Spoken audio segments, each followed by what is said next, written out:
So factor trinomial is day 3. It's actually the most important part. Is this the last day? It's actually probably day 4. But it's the last day that we're going to learn anything new. And here's the good news. You already know how to do both parts of what we're doing today. So when it says to factor completely, there's 2 things that we need to start off doing before we do everything that we've been doing. First off, a trinomial needs to be in standard form, meaning that it needs to be ax squared plus bx plus c. And if b is missing, then it might just be ax squared minus c. But you have to have the square term here and then the constant there. There will be some that you might have c plus bx plus x squared. So you can have that in this order, but usually we write ax squared plus bx plus c. The most important part is we can't have b be someplace else. We have to have it in order this way or this way. So what does factor completely mean? Factor out the greatest common factor if there is one. Now we have not been doing that. Okay, so this is from now on, you always have to look for the GCF. Always look to see if there is one. Now you'll notice these steps are what we've been doing. Multiply coefficients a and c. Right in the top of the x. Write b in the bottom of the x. So this is a times c, this is b. And this is great to do this since it's our last day. It kind of also reviews everything we've done with factoring. Write the factors in pairs. Find the pair that when added gives you the middle term. If a and c is positive, then the signs are the same. If the product of a and c is negative, my signs are different.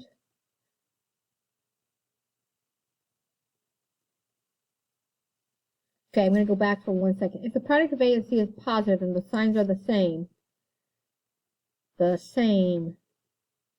sign as b. Okay?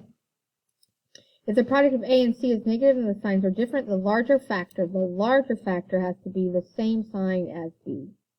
So b is huge. It really is, makes a big difference. Write the polynomial in 4 terms with the middle term expanded, factor by grouping. Now, that's the general ones. We can use the special cases also. Okay, so here we go. Oh my gosh. So this should be 5x squared. Sorry about that. Okay, so the first thing we do is we look to see, is it in standard form? Yes, it is. Do I have a greatest common factor? Is there a number that goes into both 5, 40, and 60, or do they all have the same variable? Yeah, they're all divisible by 5. So I can take a 5 out, and I'm going to get x squared minus 8x plus 12. Yes. Okay, now, you do not have to do what I'm going to do next, but I'm a person who I have factored a lot, and I tend to forget my greatest common factor. So here's what I do. I come down here at the bottom, and I make a little answer box. I know it might sound crazy. What's new with me? Sound a little crazy. I put that greatest common factor down there, and then I just have to worry about this. That 5 is taken care of. I've done that. It's down here. So now I can just concentrate on factoring this. So I'm going to make an x, factor in a times c, b goes at the bottom, factors of 12,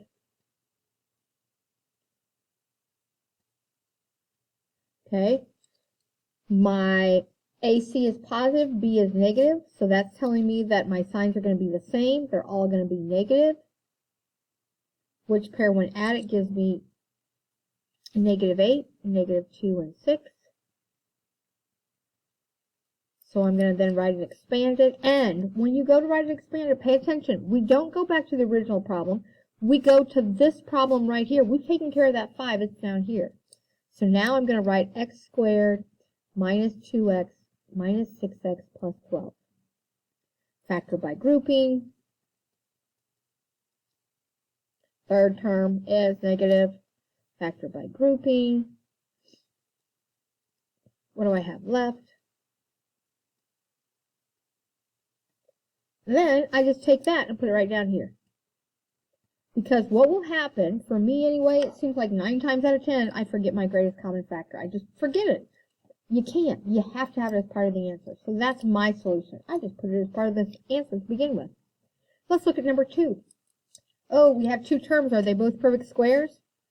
This one is, but this one's not. So now, can't factor shortcut right now. Is there a greatest common factor? Is there a number that goes into both of these? Yeah, 4 does. 4 goes into both. So let's take out a 4. If I take out a 4, I get 2x squared minus 9, right? So I took out the greatest common factor. So we have 2 terms. If I'm going to factor 2 terms, I have the minus sign. I have one of them a perfect square. The other one's not. I can't factor this any further. It's not prime because I took out a greatest common factor, so it's not prime, but I just can't factor it any further. That is my entire answer. They both have to be perfect squares. And if I only have 2 terms to go to the x of a negative, there's no way this one's going to work unless they're both perfect squares. Okay? Good, moving on. Let's look at number 3. It's in proper order. It's in standard form. Do I have a greatest common factor? Yes, I do. Good, because I don't want to multiply 24 times 36. What's my greatest common factor? It looks like 6. No, look at. Oh, okay, I want to do something. Don't write down what I'm about ready to write down. Don't write this down. I thought the greatest common factor was 6. Watch this when I do that. I get 4x squared minus 2x minus 6, right? Well, look at this. See how I can take a 2 out here? So if you don't take the greatest common factor, check to make sure you don't have a greatest common factor left. I do. It's 2. So what we would have done is taken out a 12 to begin with. Here I'm going to take out a 2 of all of this here, but I would have normally taken out a 12 also this. If I take out the wrong greatest common factor, or not the greatest, I just take out a common factor, I can look again and see if I can take out another one, which I can. I can take out a 2. So I get 2x squared minus x minus 3. And had I taken 12 out of this one, this is what I would have gotten. Okay, I'm going to make my answer box down here. Put that 12 in, and then I don't have to worry about it. Now I'm going to go factor these. So take 2 times negative 3 is a negative 6, negative 1. If you want to, pause your video and go factor this one on your own. That'd be great. Negative 6, 1 and 6, 2 and 3. This is negative, so my signs are different. My largest factor has to be negative. So it's going to be 2 and negative 3. So I have 2x squared. I go back to this one. I've taken out the greatest common factor. I go back here. Don't go back to these other ones. So I have 2x squared plus 2x minus 3x minus 3. Factor by grouping. Here I'm going to take out a 2x. Man, I have a lot of third terms that are negative. Take out a negative 1. So that gives me, oh, I almost did it. X plus 1, 2x minus 1. X plus 1, 2x minus 1. Oh, wow. 4 isn't that different than 3, is it? Oh, you can't see my answer. Sorry about that. So I put the 12 down in the answer box at the beginning, so then I don't have to worry about it. I don't have to keep on bringing it along. Just put it down here in the answer box. Okay, number 4. Again, pause your video if you want to. Try this one on your own. I will tell you there is a greatest common factor. Okay, are you ready? Greatest common factor, 6. So I have 4x squared minus 6x minus 1. Answer box. Put the 6 in. There we go. Now let's factor this. Make an x. 4 times 1 is negative 4. Need a negative 6 in the middle. Wow, negative 4. The factors of negative 4. 2 and 2. Did I do something? Oh, hello. Look at my mistake here. Look at my mistake. That's a 4. This is a 4. You already found that, didn't you? Sorry about that. Negative 4. Okay. Top one is negative. Bottom one is negative. I don't think we can factor that one any further.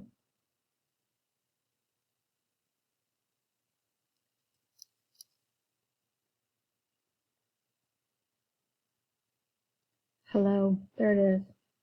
-2, -2. No?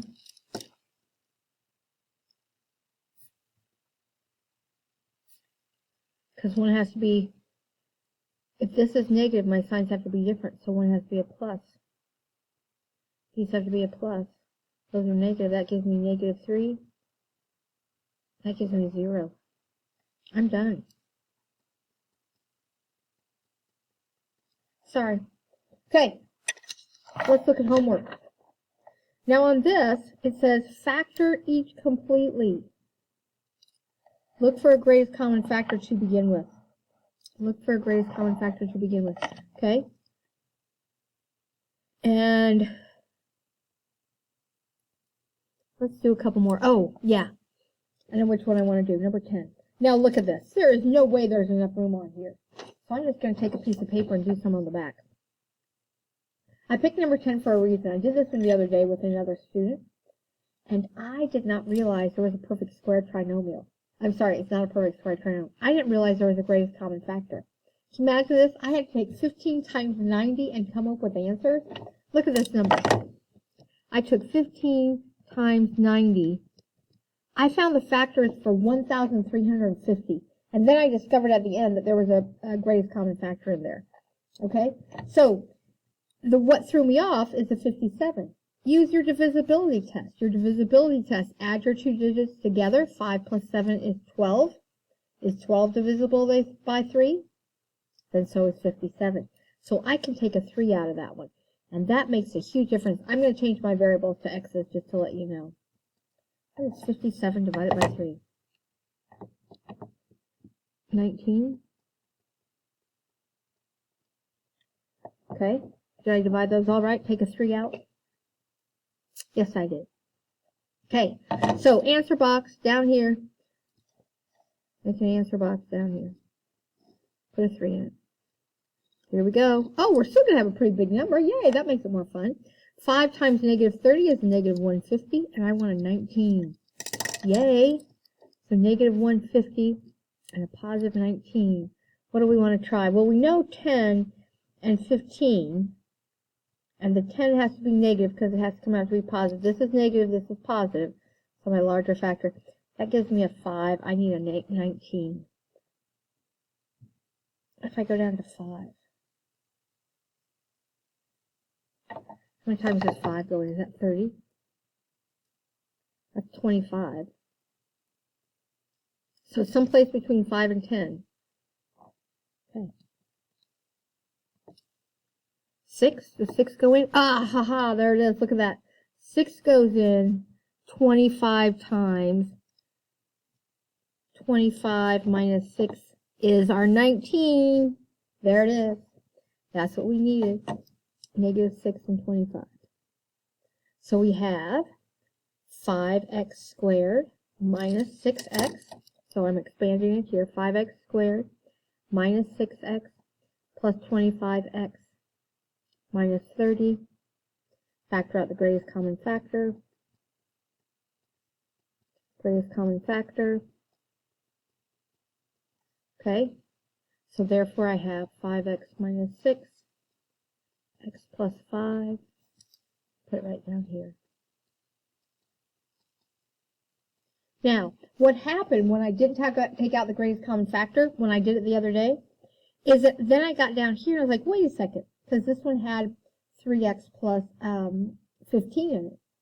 I was like, wait, 3x plus 15, there's a greatest common factor in here. So always check when you get done. Always check your binomials, make sure there's no greatest common factor, because you can take it out at the end too, and it still is right.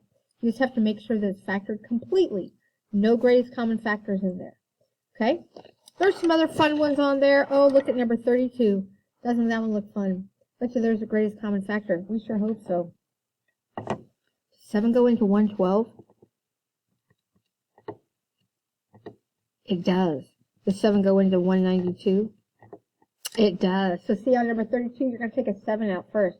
And then you're going to factor by grouping. This one, you don't make the x. You just factor as 4 terms. When you have 4 terms, you factor by grouping. Okay? Good. So, that gives you some more problems on that. Check with your teacher as to what your assignment is. There's a good chance it's going to be all of these because this is great review for the test. Okay, great. So thank you very much. If you have any questions, you know where to find us.